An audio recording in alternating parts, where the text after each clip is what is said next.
चिंतन श्री गुरुदेव दत्त. श्री स्वामी समर्थ. तुम्हा सर्वांचं आपल्या चॅनल मध्ये खूप खूप मनापासून स्वागत. उद्या म्हणजे 28 डिसेंबर 2025 पासून शाकंभरी नवरात्राला सुरुवात होणार आहे.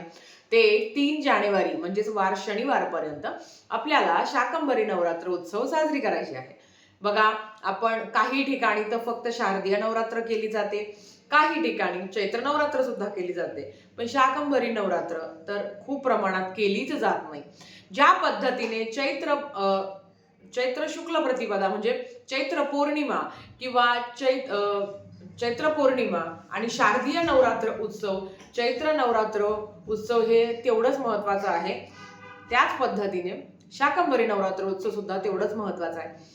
भले तुमच्या घरात घटस्थापना केली जात नाही, भले तुम्ही स्वतः घटस्थापना केली जात नाही, भले तुमच्या घरात अखंड पण दिवा लावला जात नाही, पण सेवा करायला कुठलीच अडचण नाही. तुम्ही बिनधास्त सेवा करू शकता. या 8 दिवसाच्या कालावधीमध्ये म्हणजे या 7-8 दिवसाच्या कालावधीमध्ये नक्कीच तुम्ही एकदा तरी दुर्गा सप्तशती ग्रंथाचं पारायण करावं. उद्या तर दुर्गाष्टमी आहे. तुम्हाला नाही काही जमलं तर कमीत कमी 9 मंत्र ओम ऐं ह्रीं क्लीं चामुंडाय विचे या मंत्राचा मंत्र जप करावा. या शाकंभरी पौर्णिमेच्या आधी सुद्धा तुम्ही तुमच्या कुळदेवीची ओटी भरू शकता. नाही काही तर पहिल्याच माळेला म्हणजे पहिल्याच दिवशी 28 तारखेला प्रत्येकाच्या घरात कुळदेवीचा फोटो, टाक, मूर्ती काही ना काही असतेच. तर तुम्हाला ज्या पद्धतीने आपण शारदीय नवरात्राला, चैत्र नवरात्राला देवीची ओटी भरत असतो, त्याच पद्धतीने या शाकंभरी नवरात्री उत्सवच्या कालावधीमध्ये तुम्हाला आपल्या कुलदेवीची ओटी भरायची आहे. तुम्ही मूळ पीठावर जाऊन जर ओटी भरली तर खूप चांगलं, पण नाही शक्य होत तर मग तुम्ही नाहीतर जवळपास जर आपल्या कुळदेवीचं मंदिर असेल तर तिथे भरू शकता, नाहीतर तुमच्या घरातही तुम्ही देवीची ओटी भरू शकता.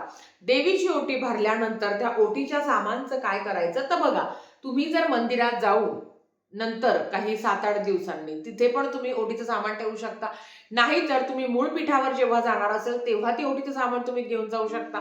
मग ताई एवढा वेळ तर साडी तुम्ही साडी घरात ठेवू शकता. बाकीचे जे काही तुम्ही हार लावणार आहे देवीला, तो निर्माल्यात टाकायचा आहे. जो गजरा तुम्ही तुमच्या डोक्यात म्हणजे देवीला अर्पण करणार आहे तो तुम्ही स्वतः अर्पण करू शकता.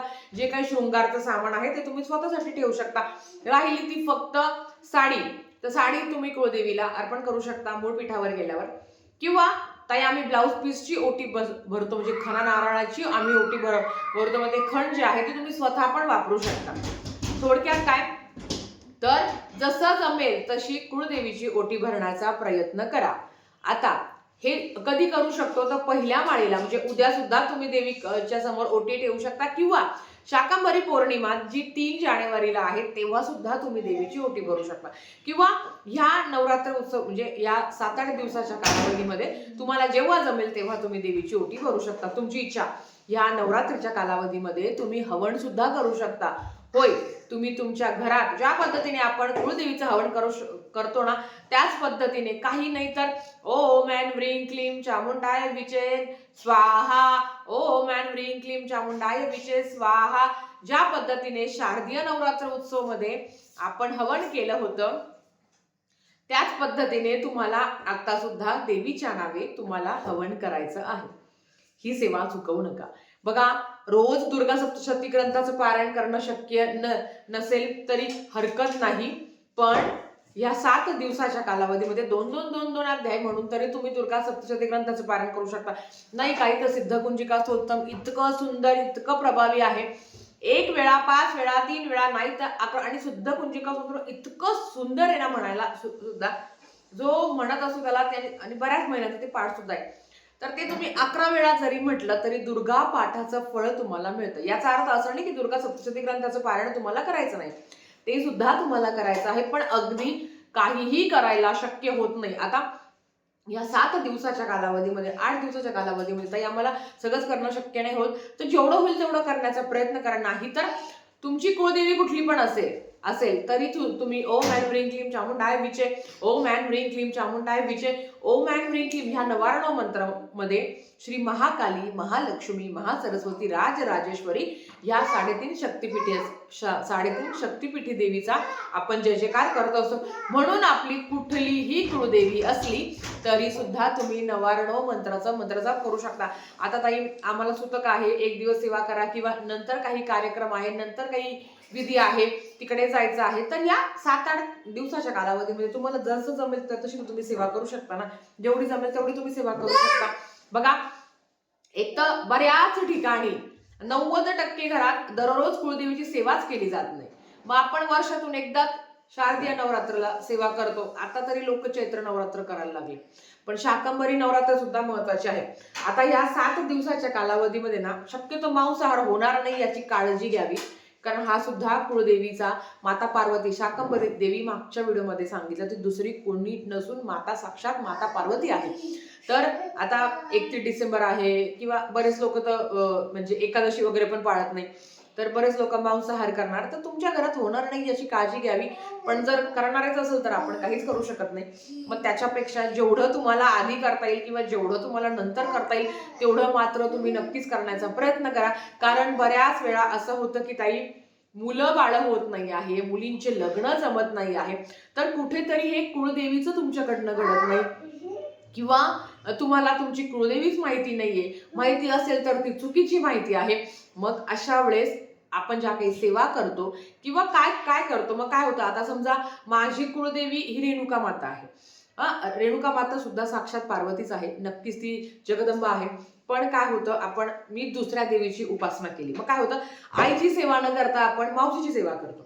मग जे काही फळ आहे ते मिळत नाही आणि अडचणी खूप जास्त निर्माण होतात. सांसारिक अडचणींचे ना सगळ्यात महत्वाचं कारण हेच असतं की कुळदेवीची उपासना नाही होणं. मग नवरा बायकोचं पटत नाहीये, संतान प्राप्ती आहे किंवा दोघं जण वेगळे राहत आहे, अगदी घटस्फोटापर्यंत तुमचा संसार गेला आहे, मग हे कुठेतरी कुळदेवीचं आपल्याला नडतं. आता ते खूप काही करायचं असं अजिबात नाही आहे. कुळदेवीला वर्षातून 1.5 वर्षातून एकदा आपल्या मूळ स्थानावर जायचं, देवीचं मानपान करायचं. आणि जेव्हा हे नवरात्र उत्सव असतात, आता बघा गुप्त नवरात्र तर कोणी काही करत नाही, पण ही शाकंभरी नवरात्र खरंच खूप मोठी आहे आणि ह्या नवरात्रीचं अवचित्त साधून आपल्याला आपल्या आईची सेवा करायला मिळते आहे, आपल्या कुळदेवीची सेवा करायला मिळते, हे आपलं परमभाग्य आहे. मग त्याचंच अवचित्त साधून जसं जमेल, जेवढं जमेल तेवढं तरी सेवा करण्याचा प्रयत्न करा. नाही काही जमलं ना, रोज एक नवारणव मंत्र ओम ऐं ह्रीं क्लीं चामुंडाईचे, एकदा सिद्धकुंजिका स्तोत्रम, एकदा श्रीसुक्तम, इच्छा असेल तर नक्कीच तुम्ही कुंकुमार्चन करू शकता. श्रीयंत्रावर करा, देवीच्या टाकावर करा किंवा तुम्ही फोटोवर करा, मूर्तीवर करा, जसं जमेल तसं. बघा, मंचकी निद्रा तुळजापूरची आपली तुळजाभवानी माता सुद्धा आता निद्रेमध्ये गेलेली आहे, कारण तिथे सुद्धा शाकंभरी नवरात्र उत्सव साजरा केला जातो. जर तिथे होतो, जी आपली म्हणजे महाराष्ट्राची आपली कुळदैवत आहे, तिथे होतो, तर आपण आपल्या घरात का नको करायला? काहीही नाही शक्य झालं तरी थोडं तरी करण्याचा प्रयत्न करा. जे मंत्र तुम्हाला माहिती आहे, जे स्तोत्र तुम्हाला माहिती आहे, तेवढं तरी करण्याचा प्रयत्न करा. कारण काहीही न करण्यापेक्षा काहीतरी केलेलं चांगलंच आहे. मग माझ्यानंतर कोणी करेल का आणि आधी कोणी केलेलं आहे, मला एक सांगायचं आहे, रूढी परंपरा त्या चालल्याच पाहिजे. ज्यांनी आधी काहीच केलं नाही आहे त्यांच्यावर रुसण्यापेक्षा माझ्याकडनं काहीतरी होईल किंवा माझ्या नंतरचे काहीतरी करणार आहे की नाही करणार, तो नंतरचा अट्टहास करण्यापेक्षा माझ्याकडनं जेवढं होईल तेवढं माझ्या कुळदेवीचं मला करायचं आहे. मग माझी सून करेल का, माझ्या सासूबाईंनी नाही केले, ताई मी करू शकतो, हो तुम्ही करू शकता, काहीच अडचण नाही आणि काही होणार नाही. कुळदेवीची सेवा करून आजपर्यंत कोणाचं वाईट झालंय का, म्हणून आपलं होईल. नक्कीच या 7 दिवसाच्या कालावधीमध्ये जसं जमेल एकदा तरी तुम्ही श्री दुर्गा सप्तशती ग्रंथाचं नक्कीच पारायण करा आणि आपल्या कुळदेवीची सेवा करा. कुळदेवीची सेवा करून किती चांगले अनुभव येते हे तुम्हाला नव्याने सांगायची गरज नाही. तर आजच्यासाठी फक्त इतकं झालेली सेवा स्वामींच्या चरणी, माता रेणुकेच्या चरणी मी रुजू करते आणि आजचा व्हिडिओ इथेच थांबवते. आवडला असेल तर लाईक, शेअर, सबस्क्राईब करा. भेटूया परत अशाच एका नवीन व्हिडिओ सोबत. तोपर्यंत श्री स्वामी समर्थ.